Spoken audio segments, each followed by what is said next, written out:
मैं अपनी तकरीर शुरू करूंगा इमरान खान साहब का शुक्रिया अदा करते हुए कि आज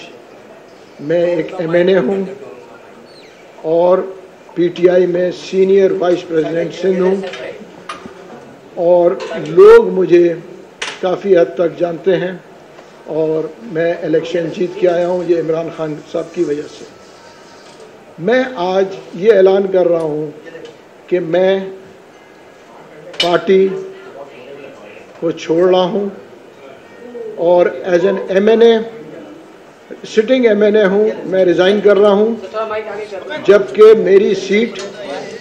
बेसिकली मुझे ना टिकट का प्रॉब्लम है, मुझे टिकट भी खान साहब ने दिया और पार्टी ने बड़ी इज़्ज़त दी और हमेशा फ्रंट लाइन पे ही मैंने खेला है,